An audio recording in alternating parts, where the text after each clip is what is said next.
Hey there. Welcome back, everyone. Thank you for those of you who are returning each time a new episode comes out. I truly appreciate it. I will say, though, that the questions have slowed down, and I can't imagine that I'm covering everything that you want to hear addressed or questions that you have that you would like me to cover.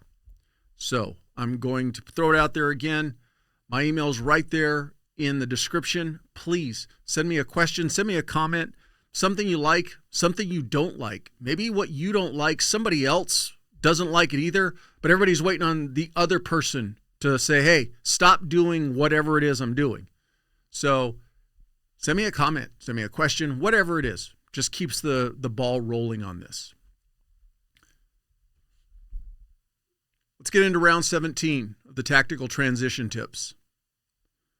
For the close range group, like I've said previously, these are those people that are in that immediate to 1 year transition point.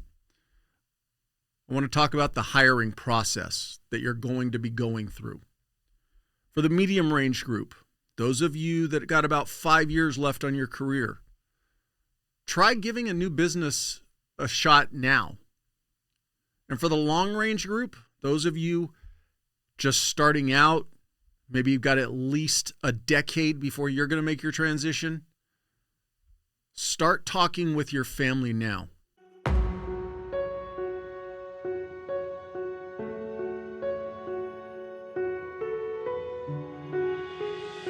When you transition out, is try to model all of the good things, the discipline, the structure, that little bit of rigidity into your everyday life. And I think that that's a great way to make that transition happen, man. Figuring out who you are, not what you did. It's not who you are. It's a piece, but it's not the whole you. Take the time to invest in yourself because it means everything. You know? That's what the difference is. The difference is not just to collect a check. It's to live 25 years, 30, 40 years after you retire and pay it forward that way. So for the close range group, the hiring process, the interview process, I'm going to focus primarily just on the interview process. I'm assuming that you already understand how to go through submitting your application. You've made it to the initial hiring phase. Understand this, though. Just because you've made it to this point, it's still going to take a while. It's not going to be a fast process for the most part. Those of you who possibly already have an in with a company or have things already in place, maybe it will be a little bit faster. But for the most of us who are going through the normal submit an application, wait to hear from HR, starting that interviewing / hiring process, once you get into that queue and get moving forward, it's going to be a process. So be patient with it. For those of you heading into it, prepare now and be ready to do, if not all of it, a greater majority of it is going to be done virtually. So understand that you need to put all the pieces in place to do a remote virtual interview, but treat it just like you're going to be doing an in-person interview. There is actually the possibility that the very last interview process, it may be informal, but it could potentially be in person. But understand that going into it and the initial phase of it, it's largely, if not completely, going to be all virtual. Some of the things you need to be thinking about: get yourself a solid computer and get yourself a solid internet connection. Now, if that means that you need to set up something where you're borrowing a family member's or a friend's house or something like that, get all of those pieces in place and make sure that what you're going to have access to will be available when you're going to do your interviews. Be mindful of what's behind you, the background that you're presenting, especially if you're going to be doing this in somebody else's house or potentially maybe some sort of office, public type environment. Just be mindful of what's behind you. Is it chaotic? Are you potentially going to be in an office where there's people walking around behind you? Are there clothes hanging in the doorway? All of those little things are distractions to the people watching you on camera. So try to eliminate as many of those that you have control over. Dress like you're going to an interview in person.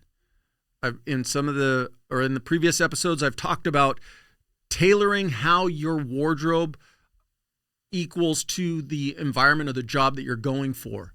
Dress that same way when you're in these virtual interviews.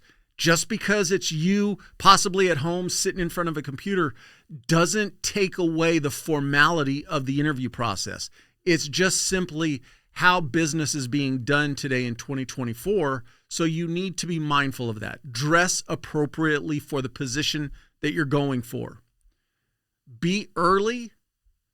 The old adage, if you're on time, you're late. So make sure you're there. Even if potentially you're going to be waiting in a queue for the meeting to start. Be there early. Make sure you're on time, but be a little bit early if possible. Now, one of the downsides to being too early is the link may not even take you to the meeting room.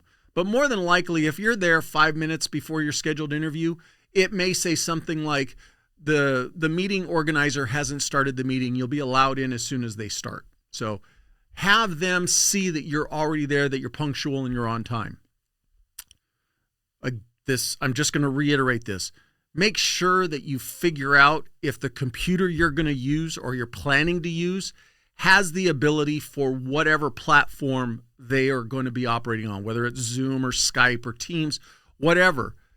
Don't wait until the day of the interview to test the computer that you're going to use, because that's not the time to find out that it doesn't connect properly. Take care of that ahead of time. Plan for multiple interviews. I'm seeing articles and stories about people that are experiencing up to 6 interviews these days. It's unfortunately, however you want to look at it, fortunately, unfortunately, companies have to be able to evaluate you in multiple facets. There's obviously going to be the technical interview, but let's take it one step back. Your first interview might be with just the HR manager or the hiring manager, and all they're looking at is just that you check a couple basic boxes to move you to the next one. But take that interview seriously. Sell yourself even to that person. The next couple interviews, like I said, one might be a technical interview. There might be a person asking you questions specifically related to doing the job and your ability and your skills to do that job. They may hand you off and reschedule you. More than likely, it's not going to be in the same day. But if for whatever reason they sit there and they end theirs and they go, hey, are you available for another one? Say, yeah, plot out your time. Now, on the flip side to that, if you've been 2 hours into, say, a technical interview and they say, hey, are you able to continue? I really can't see them faulting you for going, I've also got other things I need to do. Can we schedule the next one? You're going to have to play the environment by ear and see whether or not you want to make yourself available. I would say defer to yes, if possible, but also don't be afraid to say, hey, we've been going at this for 2 hours. Could we possibly do it another day? As opposed to maybe the technical interview lasts 15 minutes and they go, are you able to move on to the next one? Yeah, sure, I'm good, go. So just play it by ear, base it on the environment and the feel that you're getting for it. And if you have the time, if they set up the schedule for here's a 1 hour block, they only use 15 minutes and you want to give the other 45 minutes, great. If they set up a 1 hour block and you're right at that 1 hour mark, they're not going to fault you for saying, hey, I blocked out that hour of my day. I've got other family responsibilities or something to take care of. Understand also, too, you're probably going to have to talk to either a single person or maybe multiple people, but they're going to do kind of more a behavioral question. They're going to be asking you those touchy-feely questions. They're going to want to start getting into the you. Okay, fine, you might have the skills to do the job, but do you have the aptitude and the personality to commingle in the environment with other employees? I can't say specifically what that behavioral interview might be like. It could be a personality test. It's going to be something that they're evaluating who you are as a person. And are you going to be a good fit regardless of your skill set? Are you a good fit for their company? The other thing you might have is a panel interview, multiple people. Here's now something else that you need to be mindful of. You're going to be looking at all of these people on a computer screen. So don't try to do this interview on your phone or some sort of small device where if it ends up being a panel, you can't see everybody. That's an extreme example, but be mindful of that. I would say just in general, try to really avoid doing an interview on your cell phone. You're going to be moving around. There's no way to keep it still. Try to be a little bit more professional. Try to do it from a laptop or a desktop computer. The other thing is if you're in a panel interview, be mindful of when somebody's talking, do as best as you can to engage that person, but be mindful of your facial expressions. You know, if somebody tries to cut in and ask a question, you need to think about, especially for my first responder law enforcement people out there, it's like testifying in court. Prosecutor's asking you a question that you're about to testify to. You always take that pause because potentially defense or vice versa wants to object or add something in. And so take that moment between questions to make sure that nobody else wants to jump in. The same thing, try to avoid jumping in as they're talking. Allow them the ability to finish their question or their comment before you engage their response. Be very mindful. I think all of us have gotten to a point now after a couple years of COVID and everything else that we're all fed up to here with virtual meetings. But be very mindful of your facial expressions and your appearance, like it's a waste of your time or that you're bored, or if somebody starts asking what you might think is a completely oddball question, as they're asking it, don't start rolling your eyes, don't start slouching your shoulders. Treat everybody with the respect that they deserve, no matter how silly their question might be, because the thing is that you're not only now engaging with them, all of the other people that aren't asking questions are now watching you. So be mindful of what you're presenting on camera. You're going to have to probably do some sort of assessment type interview. It may be its own interview. So where I talked before about there may be a technical interview with a person asking you about your skill set, there may be another one, or it could be a component of it where they actually put you through a scenario. It's going to vary, obviously, depending on the job that you're applying for.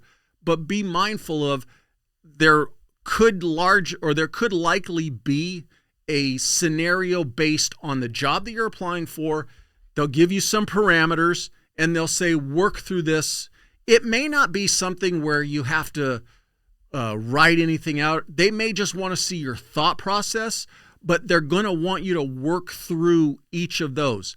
They could create a virtual scenario where you have to log into a different website and work through a problem. Again, if that's going to be the case, they're not going to spring it on you. They'll probably give you a good heads up, but make sure you find out, is the computer that you're going to use able to get in and do that assessment? So something you need to find out before that test is going to occur. There is a good likelihood that they're going to present you with some sort of writing situation. Whether they give it to you on the spot, and,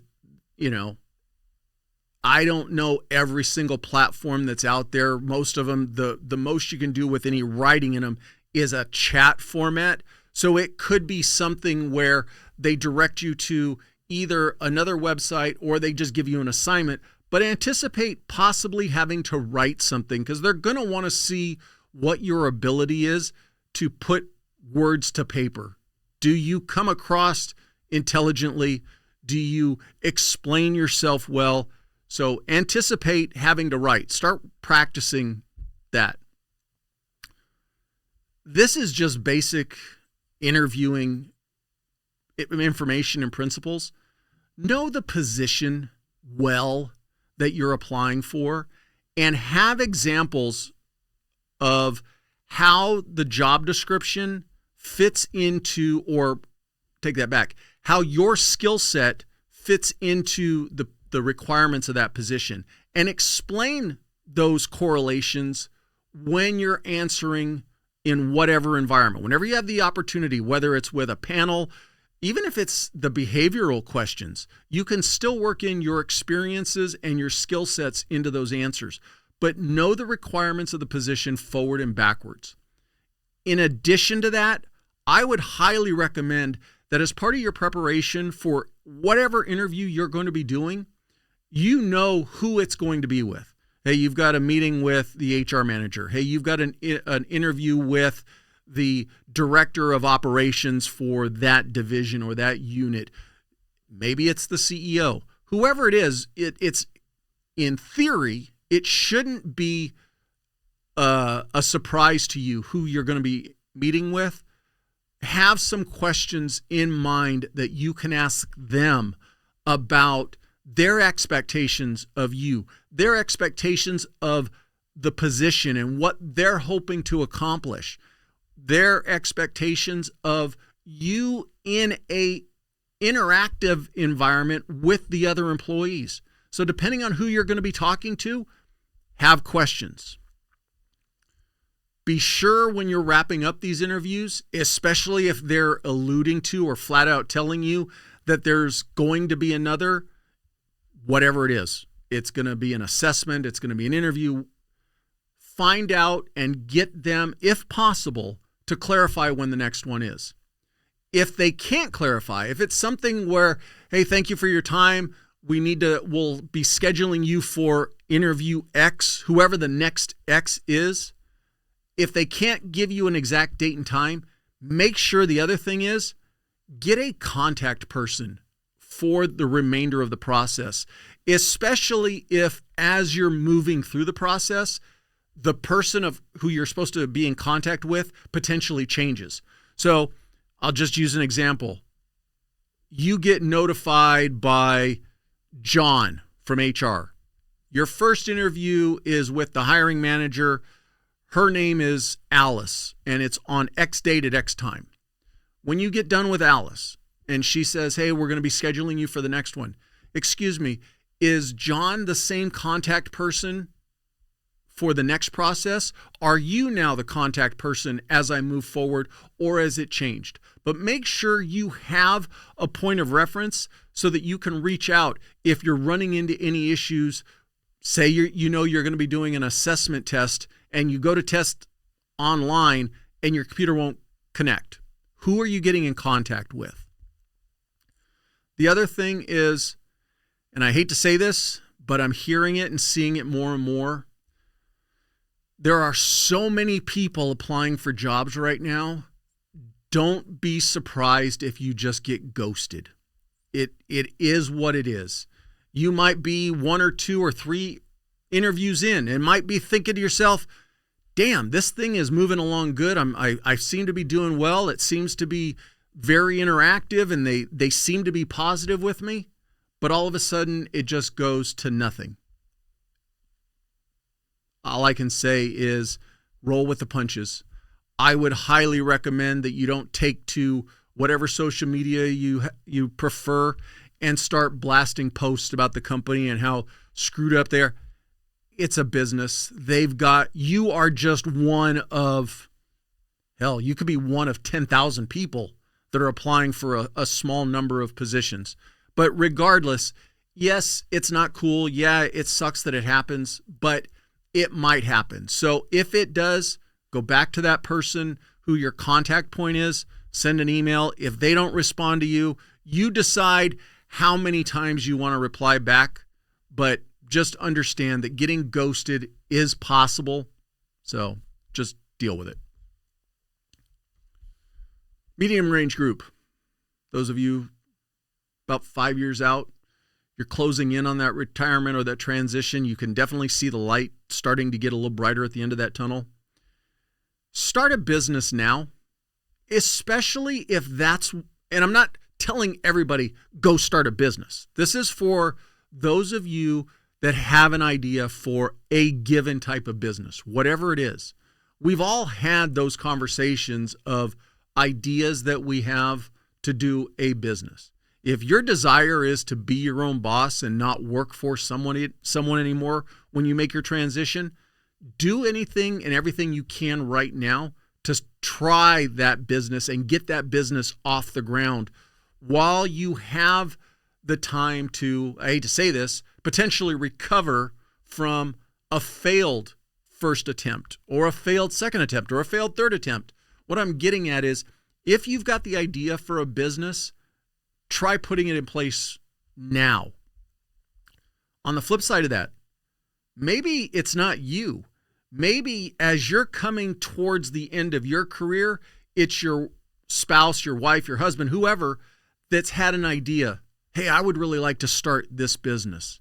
Well, maybe what you do is you be the good employee and go, okay, how are we going to get your business off the ground? What can we do right now to see if we can get you up and running so that there isn't that dead time between you transitioning out and then wanting to start the business? It may be not, or it may be something where it's not 100% in effect or 100% going, but maybe it's halftime. And what I mean by that is, especially if it's a client-based business, maybe you only have one client, two clients over the next couple of years, but at least you already have a couple, so that then when it's time to transition and hit the gas and go 100 miles an hour with that business, you're not looking for clients and you can put more effort into it. But do what you can right now to get that business up and running. In conjunction with that, though, especially in these careers that we're in, make sure you get permission from your organization. Don't go and just decide you're going to start whatever the business is, because it could be completely innocuous. But if it goes against any type of policy within your organization, you don't need to find that out after you've already put the business in place. This is one of those things that don't ask for, don't beg for forgiveness. Get permission on the front end.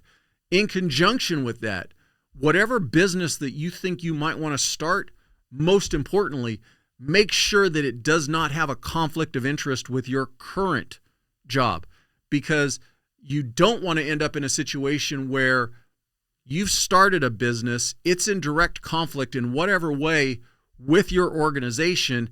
Maybe it fails, but at the exact same time, your organization says, hey, what you did exceeds our policies, so we're going to ask you to see the door.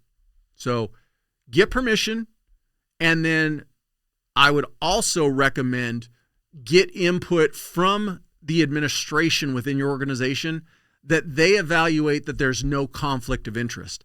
And if there is a conflict of interest, then take that step back and figure out, is it possible to get it going and avoiding those conflicts? And I can't predict every single potential conflict.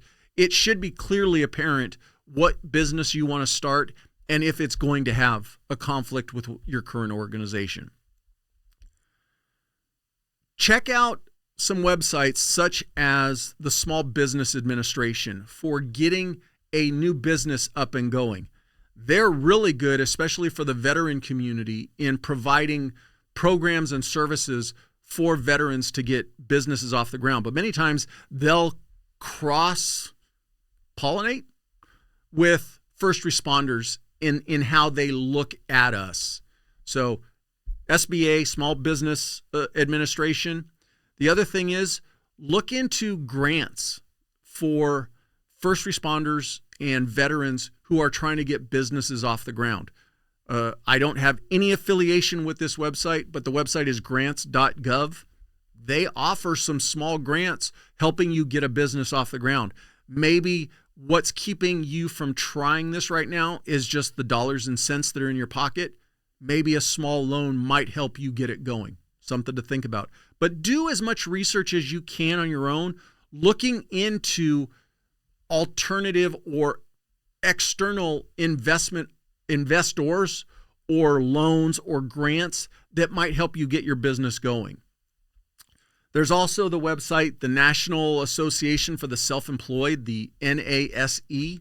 Again, just a lot of good information about getting a business up and going and what opportunities, whether it be classes, whether it be advice, something. Don't just simply sit back and think that it's all going to come your way. You got to put the effort into and go out and do the research on it. In conjunction with that, find a mentor. Try to find somebody. It doesn't have to be the exact same business, but find somebody who started a business and maybe get their input, because maybe they might not be doing the same business you want to do, but if they've started a business, they'll probably have hit many of the roadblocks or obstacles that you're going to encounter, and maybe they can save you some time and some headache. Create a business plan. It's one thing to come up with the idea, and it may be the greatest idea in the world, but if you can't implement it efficiently and cost effectively, then the idea may not be a good idea. Or your idea is solid, but if you don't have a good business plan on how to actually operate and run a business, then it could be an absolutely perfect idea. You just can't implement it. So create a business plan. Again, go back to that mentor, go back to doing research about you've already got the idea more than likely. If you haven't, sit down and think up an idea. And then from there, think about research what it takes to develop a business plan, put those steps in place. But have that in place. Don't go simply off of, hey, I got this idea, let's go headlong into it. Take a look at it from all angles and see if you can identify things that are going to be hindrances or problems for you in implementing it, especially as it operates in conjunction with you still doing the job you're doing today. I've already mentioned this. There's a good likelihood that your first attempt and maybe even your second or third attempt might fail. It might, again, not be because the idea is bad. It could be because of a bad business plan. Maybe you didn't anticipate one aspect. Or it could be that your idea needs some tweaking. It was a good rough outline, so to speak, but once you put it into implementation, it didn't really work well. What I'm getting at is don't be discouraged just simply because the first version failed. Many times it's not a failure, it's just a learning example, and you can push on. But where I'm going with this is you always have to be reassessing your business. Don't wait a year to reassess and then go back and look at your books and go, damn, we're 50 grand in the hole. It might be, especially since you're doing this as a side hustle, reevaluate it every month. Hey, how much money did we put in? Did we get any money back? Can we afford to keep going? Are we not getting business because the product is bad? Are we not getting business or clients because the idea is bad?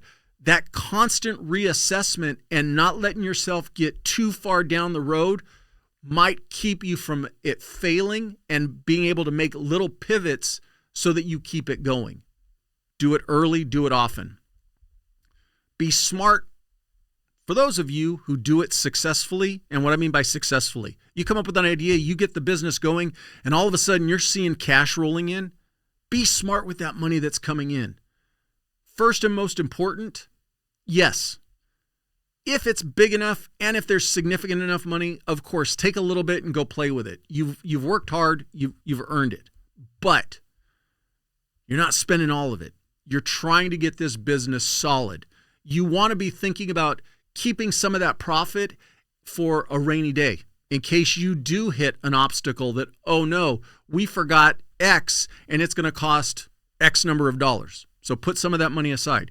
The other thing is, whatever idea, whatever business you get going, it can be better if there's more money coming into it. So think about reinvesting the profits or a good chunk of the profits into making the business better. You have that opportunity right now. in theory, don't need the income. You're just trying to get the business established. So if you're not needing the income right now, think about not using the money. Either save it or reinvest it. I would even still say, though, that even if you're reinvesting into the company, still keep a good chunk for your rainy day fund. And then, like I said, pull a little bit off, go have some fun with it, especially if you're getting a significant, immediate bump in how much money is coming in. But with that, once you got it up and running, and this here is whatever is in your comfort zone. You could start a business as a sole proprietor. You could start a business as an LLC. I would say whatever you're comfortable with, make sure you go talk to a tax person and look at the tax implications on you and your family and how you can start this business. If you can do it as a sole proprietor and there aren't the fee, because if you haven't started an LLC, there's fees and there's fees and there's, oh, did I say that there were fees? Yeah, there's fees. I made the mistake of filing my LLC right before the end of 2023, thinking that I wanted it in place for 2024 after I retired and got my business going. Yeah, the one thing I forgot for California is regardless if you have income coming in or not, April 15th, they want their 2024 tax fees. So it's like you're paying in advance. So if I would have just filed it in January, it would have avoided that. So live and learn. It's a lesson that I learned. But what I'm saying is talk to your tax person or talk to a person who specializes in business taxes. Find out based on the business that you want to start and your family's circumstances, what's best for you. Additionally, this I really think you could wait on, but again, it's going to depend on the business that you want to get going. For the most part, though, I wouldn't say you need to secure legal consultation or legal advice, but if for whatever reason you start making a lot of money, or if for whatever reason there is a component of your business that really exposes you to potential litigation, then definitely include in your business development legal advice. It may be paying a lawyer $500 for a couple hours to sit and talk to you and tell you, hey, right now you don't need a lawyer. Or it could be, you know what, based on what you want to do, you might be good for the first couple months, but as soon as you have a client, yeah, you need to have, a lawyer on retainer. I don't know all of the aspects of it. I'm just throwing it out there for something for you to think about, is that if you think that your business will expose you, and likely, probably anything, especially if you're dealing with clients, there might be a good likelihood. I don't know. Every one of your ideas is different, but factor in the idea of talking to an attorney, finding out sooner than later if you need legal counsel, and be mindful of that. So taxes for sure first. If it's a small, you want to start a t-shirt business, you could even do that as a sole proprietor. It wouldn't be that big of deal, as opposed to, hey, I want to do a consulting company and I want to consult with Fortune 500 companies. You're probably playing in a completely different league. Get as much advice and counsel as you can before you get that business up and going. The other thing that this is going to allow you to do over these next few years is you're going to be able to see, is being my own boss what works for me? Do I like being in charge? It may be something where, man, I had this idea and I wanted to be my own boss and I wanted to do everything for myself. And then once you're doing it, you're like, no, I just want to go work for somebody. I want to put my 40 hours a week in and I want to go home and I don't want to have the stress of the 3 a.m. phone call because X isn't working, or the Monday morning at 7 a.m. phone call that so-and-so was supposed to open up, especially if you're going to do a storefront, and an employee is out sick or chooses to quit or something, and now you're scrambling to get your business open for the day. So all of those little things, maybe you have the opportunity now over the next couple of years to find out if that's what you really want to do. For my long-term group, again, you're the ones that I'm talking to who are new to your career. You've got a while to go. Yes, you should be thinking about what you might want to do after these jobs, because unfortunately, tomorrow could literally be tomorrow. Something could happen and you need to transition to another job. But for the most part, assuming that your career path is going to go as you project it, and you're going to be here for 20, 30 years, whatever it is, learn or develop a way to talk to your family now. These jobs put us in positions, expose us to things that are flat out horrible, that the greater majority of society has no concept of what we see and what we experience. The thing is that is going to have a toll on you. In addition to that, though, it's going to have a toll on your family.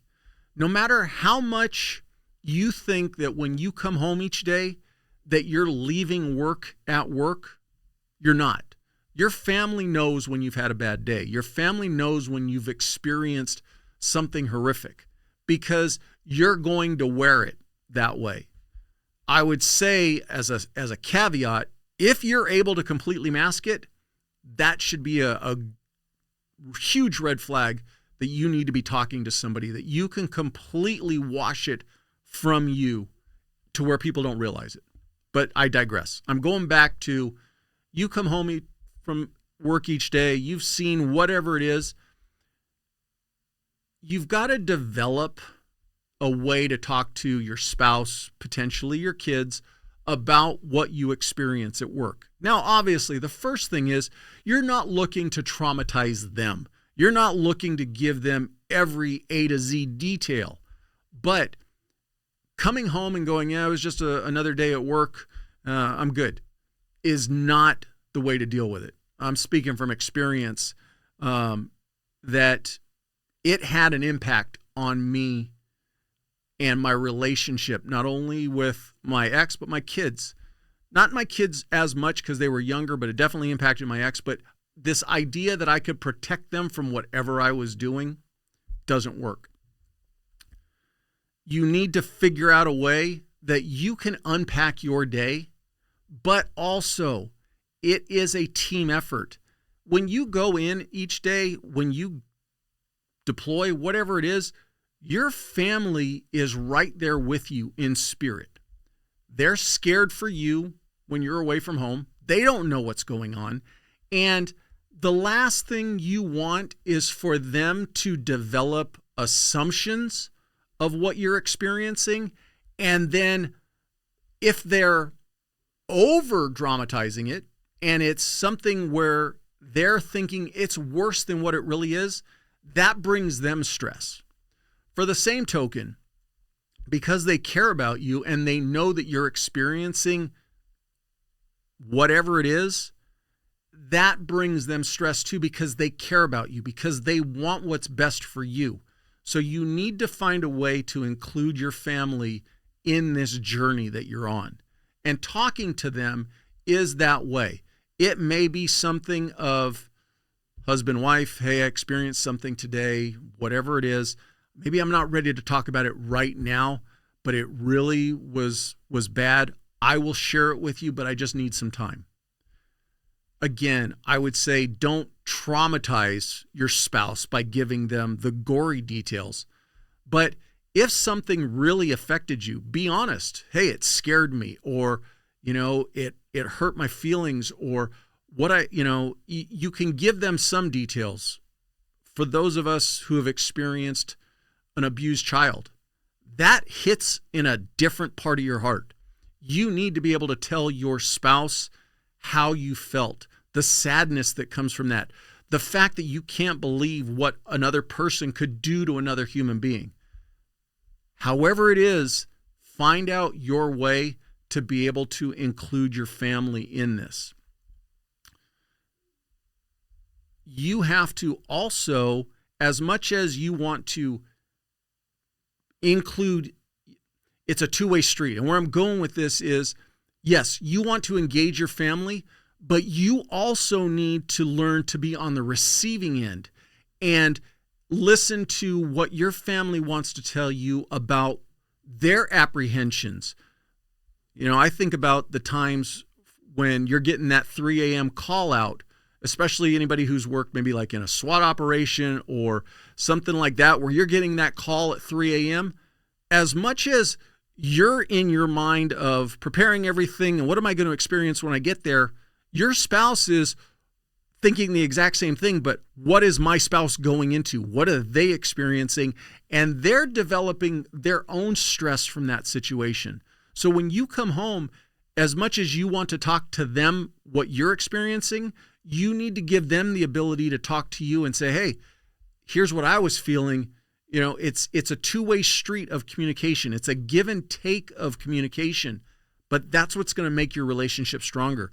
When you start factoring in your kids and they get old enough to know that mommy and daddy are going out, and especially once they get old enough where they can correlate mommy and daddy and potentially death, you can't tell me that isn't impacting your kids. Find out a way to talk to them and let them tell you how they're feeling. Don't negate or don't neglect their feelings in the jobs that we've chosen and what it brings to them.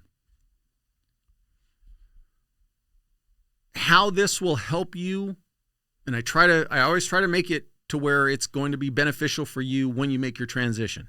So now that you're figuring out a plan to have better communication with your family, this is going to help you when it comes time to get your next job.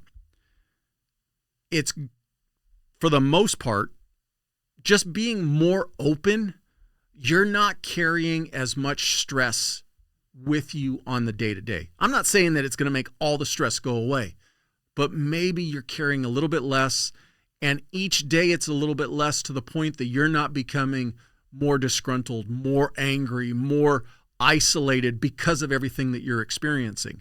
That's going to benefit you when it comes time to get your next job, because maybe you're not going to walk into this interview thinking that everything is A-okay, and what they see is a completely disheartened, disingenuous, unhappy person, even though you're trying to put the clown face on that everything's fine. You're also going to develop an ability to cope with stress. The thing is that you're going to carry that coping ability into many other stressful environments. And you're going to realize that by talking about a stressful environment will help those that you're working with. It will help those who, for the most part, nothing that you're going to experience in the civilian sector is going to be as traumatic as what we experience in these jobs. But to the people who operate in those professions, their entire life, their entire career, what they think is stressful to them. And by you going back to where I was talking about engaging your family, when you start engaging your coworkers and making them feel like the way they're feeling is important, having that empathy to understand that what is stressful to them, granted it may not be stressful to you, but you're not being disingenuous about it. You're not saying, oh, you got no reason to be. It's their stress. It's the way that situation is making them feel, and that you have the ability to make them feel like how they're experiencing it is important, is going to be beneficial to you. You have a support network in your family right now, and our families are often the ones that we take advantage of or we disengage with, maybe not even intentionally, but we do it because we just think that, oh, it's my family, they're going to be there. And for the most part, yeah, they are. But what if they aren't? Or what if by the point of your transition, they have completely checked out on you, that they're not there to be supportive for you when you make your transition? So now you have the stress of making the transition. You have the stress of trying to find your next career, whatever it's going to be. And now you have the added stress to know that your family's not there to support you because you have pushed them aside. You have alienated them for so many years that they, though they're not gone physically. They might be gone to a degree emotionally, in that they're not connected to you. And that lack of connection in your family is going to be problematic. Develop that emotional intelligence.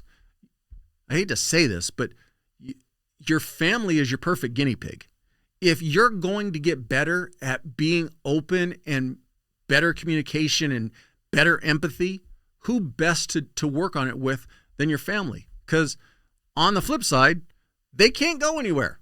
So engage them and use them to better who you are as a person. Engage them to be a better communicator both ways.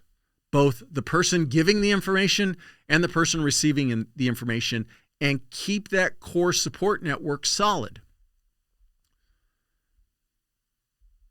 I'll wrap this up by saying that we all know, and maybe you're in this position, you're heading into your transition.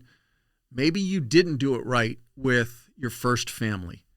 And think about the stress that would be gone had you done it right the first time, and now you're not going into your transition trying to find a job, but at the same token still having to pay potentially alimony or still having to pay potentially child support.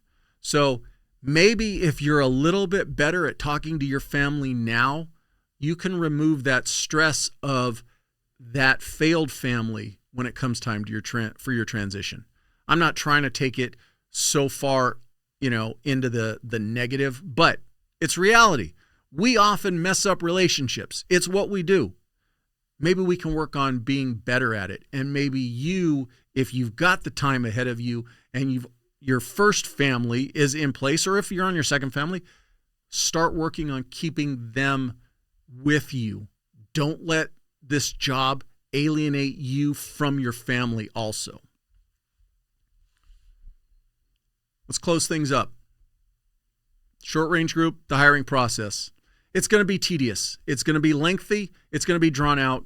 Be patient. Be prepared for it. For the medium range group, try giving a business a try now. You don't have to have it succeed right now, but if it does, that just makes your transition that much easier. If it's going to fail, at least it's not something where you need to have the money in your pocket right now. So fail now. Realize your mistakes, recover, keep moving forward. The long-term group, you got to start talking to your family. Your family is the most important thing for you. The support that they give you is immeasurable. Keep them part of you. Don't lose your family. Make sure that you're carrying them forward with you as opposed to moving forward to a degree by yourself and they're just tagging along. I always say this, but I truly mean it. Thank you for taking the time to listen or watch. If there's anything you want me to cover, please let me know. I need your suggestions to make this as beneficial as possible for you.